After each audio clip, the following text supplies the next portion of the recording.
Hey, Paige. Hi! Thanks for helping with my project. Could you say a little bit about yourself? All right, well, my name is Paige. I am a nurse. I love the profession. Love how the human body works. I love to see it work in lots of different conditions, trauma, day-to-day, etc. And got 2 little ones. And at the moment, that's pretty much my life. Raising chickens? Oh, yes. Well, sadly, we're down to 1 chicken. But her name is Nala, and she is the best. Delicious eggs. If the other ones weren't producing and... Well, you know, the hawks got them. Got them. They would have been allowed to live rent-free in the backyard. But sadly, no. They couldn't hop it. So Nala has just the right camouflage to survive my backyard. That is fantastic. Maybe she would be good to breed so that you get other chicks. Actually find her a rooster and let her have some babies. Yeah. That's equally camouflage. You need an equally camouflaged rooster. Indeed. Well, did you know that NASA is planning to send astronauts back to the moon for the first time since 1972? That is kind of exciting, and I'm actually a little surprised that this is the first time since 1972. It's been a hot minute. Yeah, I know. Almost, 50 years. 50 years this summer. Have we done anything back on the moon? Anything unmanned or? We've done a lot of unmanned stuff. We've This is going to be our orbiters first time. Around the moon. Let's see. China landed a lander on the moon and brought back some moon rocks. Okay, we can always use more rocks. You can always use more rocks, yeah.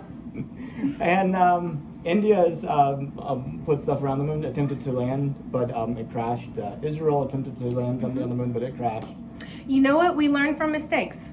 Failure is just as important as the wins because we learn what not to do. Yes. Expensive lessons. Yes. Glad we weren't the one funding those lessons. America has several private companies this year that are going to be landing stuff on the moon. Intuitive Machines here in Houston, and then Astrobotics in Pittsburgh. Oh, that's exciting. That's so exciting. Kind of neat. But, yay, USA. And on the Astrobotic one, I have the first year's worth of interviews I did here on a little micro SD card that's going with that flight. You're kidding! Yeah, they have like this little thing where you can like buy a small package and send stuff. So that's what I did. That is really fun. What are they planning to do with that? I mean, it just gets put into a little canister and it just sit on the moon. Maybe somebody 1,000 years from now will go, oh, that's an interesting thing to put on the moon. I love it. Best time capsule. Exactly. much more fun than digging a hole in your backyard. Yes. A little harder to get to, too. A little bit, more effort. You definitely have to intend to do it. You're not going to do it while you're tilling for a garden or something, you know. For sure. But what do you think about us going back to the moon? Oh, I'm very, very, very excited about it. The physics on how the body is affected in zero gravity and in different situations of different gravity, it's so different, and there's so much that we have to learn about it. And as we kind of start getting to the point of expanding out past our own little blue dot, I mean, we have a lot of research to do from the medical side, because whether we're on Earth, in transit, on the moon, on some other planet, people are going to get injured and people are going to get sick. And we really need to have a very good understanding of how do you bleed from blunt trauma in a zero gravity situation? How do you fix that? How do you do IVs? I think that definitely getting people going on and into these situations is going to give us so much interesting information and data we can keep building on. But that's my interest from a medical perspective. No, it's interesting about the IV. I mean, because here on Earth we just hang the bag and set the flow to drip. It's very gravity driven. Yeah. So how would you do that when you're in a situation without gravity or differing gravity? And we can always get out a pump situation, but then what do we do with solutions? How are the solutions going to be reacting differently in space? So there's just a lot of different components, I think, to look at. Oh, well, so you mentioned expanding out. Whenever you think about the future of humanity, what do you see? Oh, well, kind of depends if you ask me on a grumpy day or a nice day. Well, today looks like a nice day, if I'm guessing right. Today's a nice day. I think you're grumpy. I don't... No, if we're thinking on a nice day, I just like to think of just moving out, exploring new things. I like to think the idea of getting more permanent stations, more permanent human habitats. So it makes it sound a little bit like a zoo on someplace other than Earth. Because how exciting would that be? So I would like to think that in maybe the next 50 years, instead of just sending a manned flight, maybe we're sending resupply flights to our first moon city. Or maybe we are really trying to get people onto Mars, or we're following up on a team that we've sent to Mars. How nice would that be? Are you familiar with Elon Musk? Yeah, I heard the name. You heard the name. It's like a new type of spray that men wear to make them yeah, I smell know good. he's You don't want the red trying on to work Mars? it on Mars. He's got that red glint in his eye. Okay, I was going for the Elon Musk. Oh, But do you know what he's doing in South Texas with the Starship, like the rocket he's building down there? Ooh, I did not know he had something specific going on. Yeah, down in you know where Brownsville is. There's a place just to the east of it, Boca Chica. It's Okay. a very small place that you have to really look for it. But Sounds like a party town, Boca Chica. Boca Chica. There's a Boca Chica village where people went to go retire, but now they have to move out because of big rocket things being built there. Retiring by a rocket engine plant doesn't probably sound very peaceful. But he's working on making a fully reusable spacecraft that could actually be flown multiple times per day, and would cost, it would reduce the cost of space travel by like 1/100th type of situation. That's incredible. Yeah, and his vision is to build a 1 million person city on Mars by 2050. Wow, 2050. That's really soon. Yeah. That is ambitious. But you know what? It takes ambitious goals to really push people to make those kind of moves. Wow, 2050. 2050. That's not far away at all. I could put my own kids on that ship over there. I know. So those grumpy days could be looking really up. Oh my goodness, does he need any nurses? He does. He does. He needs nurses who are willing to go out there and pioneer. Yeah. Wow, that is absolutely incredible. Wow, 30 something years. He's expecting to have some people. 1 million people, self-sustained. The idea being that if something happened with the resupply ships or something went wrong, you'd have to be able they could to grow still your own. survive. Well, Elon Musk, you really need to look into growing some mushrooms. They are a wonderful product that'll keep a society going and very easy to grow. And you don't need sunlight. And you don't need sunlight. You do need a little bit helps if you want to get a good grow, but You probably need wood chips, though. That could be a problem. yes. But they have found different bacteria and fungi that grow composting different plastics and plastics. like hydrocarbons. And so that would also be another possibility to look in. Just thinking off of things on my head, what can we get to eat other things to make things that we can eat? See, a nice circular thought. The way you think, Mars could work. It would be. You can make Mars work. You've got me thinking right now, the book series, The Expanse, all of the different futuristic feel that has. I'm thinking back to Mars and kind of how he's laid out that. So I'm going to have to go and reread the series now. Have you seen the movie? I've seen a little bit of the show, and it's very, very interesting. And actually, I think they do a very good job in their research on the medical aspect as well. So that actually helps bring up a lot of good questions too. Would it actually work in the way that the author and the producers have portrayed? So if you could immigrate to Mars, would you? Could I bring my kids? Absolutely. Then you know what? I think I probably would. Because why not? What else am I going to be doing? You know? I mean... Why not? Why not? We're all going to need to find something to do with our lives. Why not do it on Mars? I know. You could be like one of the first settlers. You know, people would be like, tracing back to those first few settlers. I mean, like, you would have your own club, like Daughters of the Revolution type thing. It would be the Petty Clan. I'm a descendant of the first Petties of Mars. that could be very That's true. how we go. And I definitely have lots of opinions. So I feel we could help guide things along. Excellent. Okay, so now imagine this. Okay. You've immigrated to Mars. Okay, I'm Your on Mars. children are there. They've They're had there. children. They've had children. They've had children. You know, it's 100 years in the future.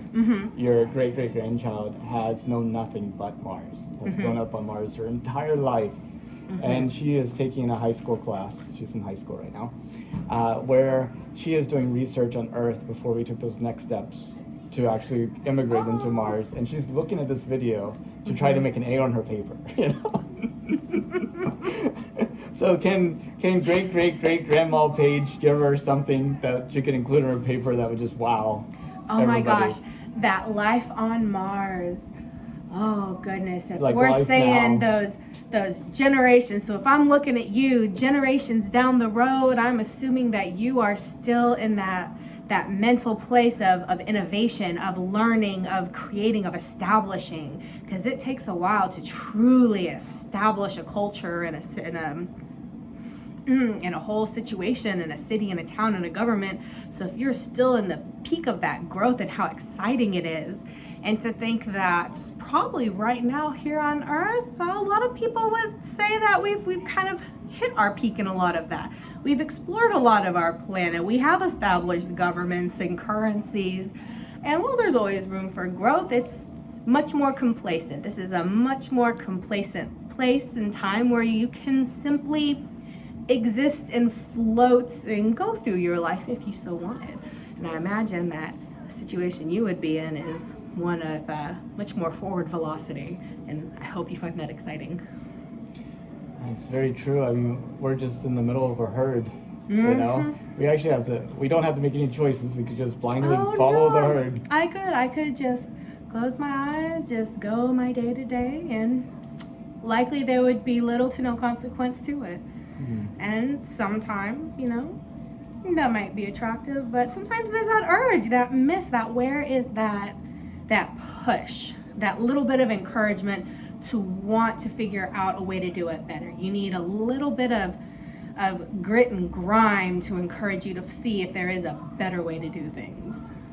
And I so agree. maybe that grit and grime needs to be a little bit of Mars. And maybe that will enrich Earth. You know, having that, you know, those people, you know, communicate their stories, share their technology, share their experiences might help to improve and enrich people's... the trickle and share down of the culture. Which culture would contribute more to the other? Would it be an equal sharing? Would there be a push to make Mars a second Earth? Would Mars really develop its own individual and unique culture and then try to share that to Earth? Would it just kind of continue to grow and develop on their own separately? It could go so many ways. Well, so many ways indeed. I know we talked about a lot of things. Is there anything that you wanted to talk about that you thought, I'm kind of doing this as like a time capsule for people yet unborn? And is there anything that you think would be good to include? You know, it might not specifically be very space or travel related, but something I always keep on my mind in my day to day is, what am I doing today that is so commonplace and accepted that in 20 years people are going to be like, oh my gosh, what were they thinking? The idiots, the poor souls, were they just so uneducated that they did not know better? Because, you know, we look back at other generations and we're like, oh my gosh, we survived the 1800s doing the things that we did. What are people in the future going to be saying about our time, you know, on Earth in the 2000? What wild things are we doing that people in the future are going to be like, my God, I can't believe we actually got past that period in time and we are here and alive. So I'm always thinking, what is it that I think is normal and acceptable that really is just truly awful, but I just don't know it yet? Do you have any guesses on what some of those things might be? I might get a bit in the butt on this, but I think a lot of it is going to be our healthcare and our educational system. Yeah, I mean, having kids sit in a classroom like for 18 years and expecting them to do something proactive. Yeah, and I think it's an industry that really struggles with change, and it's a fairly new industry and a new science if we're thinking about how long we've had kind of established state schools in the States. And as we get new research and new data and new findings, you find that it's not really being implemented because there's this attitude of, well, we do it this way and that's how it's gonna stay. And whenever you have that kind of attitude towards anything in life, you'll find the results are gonna be subpar. Yeah, and you talk about one area of life where you can just drift along. You know, just show up on the day to drop your kids. You know, pick them up at the end of the day, push them no further than their classmates. You know, it's just you can really just drift along. It's an easy point of complacency. So definitely think that is something that we can work on and challenge. What do you think we should do to work on it? Well, a lot of it is going to have to come from parent voices. I have that thought myself. Mine are little and not quite in school yet, but having to be the loud parent that goes to the school admin and says, no, we have enough research that shows that homework is not beneficial. You will not assign my child homework. I will do their homework. Someone has to be the loud person to make everyone else feel uncomfortable. And so I think I'm just gonna have to do my research and be that loud, uncomfortable person for a little bit and hope that others will share my viewpoints and join me. Because being loud and uncomfortable does not have to be a bad thing. I know, it stimulates change and, But be kind as you do it. Yes. Always be kind. It stimulates reflection or introspection or Or challenge thinking, or even if you challenge thinking, it can lead to the fact that yes, the way we are doing something actually really is the best for our current situation. But until you challenge it, how can you confidently say so? Yeah, absolutely. So, always challenge, always be questioning, always try to do better, and hopefully you do. Well, Paige, I really appreciate your time. Thank you so much. It was a nice little conversation on a really beautiful day. It's a wonderful day. We've been having awesome weather lately. I wonder how it would be on Mars. I would be climate controlled. most likely, we'd have to find a Martian equivalent of a beautiful day. Maybe the red is a slightly different shade, or. Well, I was thinking more about it being an enclosed environment, like an atrium, you know, like a little subterranean. Yeah, exactly. Artificial lights. Maybe we have some sun piped in with some mirrors or fiber optic cable or something. I say we'd have to go for that because we're humans. We do need a little bit of sky in our life, even if it's not a direct view. Yeah, I mean, you might have like a projection on top of the cave top, you know. So. Right. All right. Well, thank you so much for talking with me. I really enjoyed it. Thank you.